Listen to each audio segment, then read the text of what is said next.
Алкереева Зория Аманжолқызы, тарих пәнінің мұғалімі. Осы Айша Бибі атындағы білім инновация мектеп-интернатында 2007 жылдан бері сабақ беремін. Адамдарда мен бағалайтын үш қасиет қандай? Ол жауапкершілік, мейірімділік және тағы жауапкершілік шығар. Педагог ретінде педагогтық толеранттылықты қатты ұстанамын. Мен үшін сыныптардың барлығы бірдей. Мен сынып сүйікті немесе сүйікті емес сынып деп сыныптарды білмеймін. Себебі тарих ол география, тарих ол әдебиет, тарих ол социология, тарих ол саясаттану, тарих ол философия, тарих ол қандай ғылымдарды, ол нумизматика, геральдика, тарих ол археология. Көп ғылымдардың біріккен жері тарих. Сондықтан мен тарихты жан-жақтылығы үшін жақсы көремін. Сол үшін таңдадым. Тарих болмаса мен математиканы таңдар едім. Мен шабыттандыратын нәрсе ол біріншіден менің отбасым, менің балаларым және махаббат. Лагман. Честное слово. Лагман. Өте қатты жақсы көремін. Лагманды қатты жақсы көремін.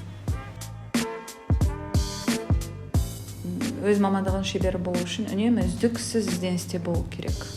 Егер де сіз ізденісті тоқтатқан жерде, мен ойлаймын, шеберлікте барлығы тоқтайды. Шын мәнінде үнемі үздіксіз ізденісте болу керек, даму үстінде болу керек.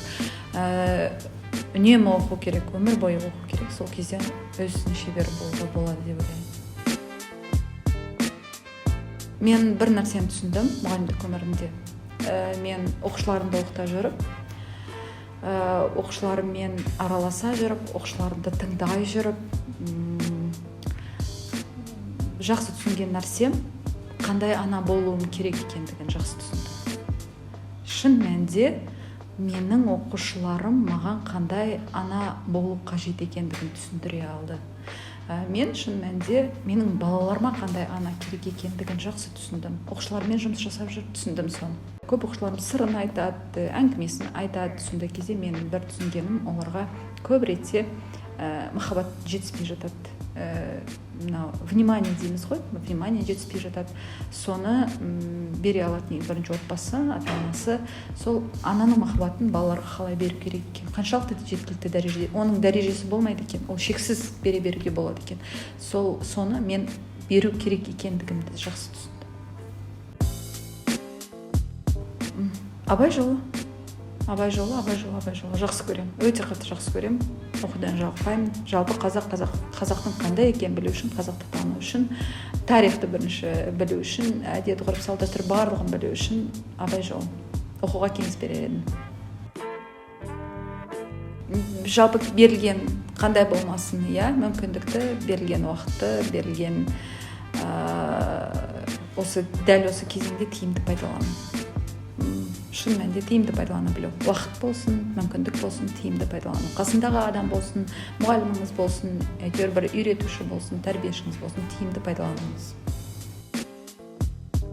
Жалпы өмірлік ұстаныммен маған ұнайтын кредо ол біреу деп айтар едім. Көп цитаталарды қараймын, оқимын, кітаптарды оқимын, көп интервьюлар тыңдаймын. Сол кезде маған абайдан артық айтқан ешкім жоқ сияқты көрінді. Шын мәнінде 5 нәрседен қашық бол, 5 нәрсеге асық бол. Бұл барлық көп адамдардың айтқанын бәрі осы жерде табуға болады, және көп ақылды да осы жерде жатыр. Сондықтан сол 5 нәрсеге асық бол, және 5 нәрседен қашық болуға үнемі тырысамын. Я уже ответила на этот вопрос. Мен бөле алмаймын. Шын мәнінде мұғалімдерді сүйікті, мұғалімім сүйікті емес, мұғалімім деп оқушыларды қалай білмеймін, мен мұғалімдерді солай бөле алмаймын.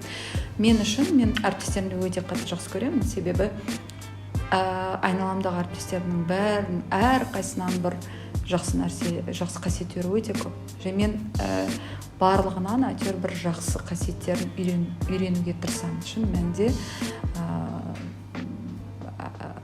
бөле алмаймын. Мен үшін барлығы бірдей, барлығы сүйікті. Сіздерге де рахмет.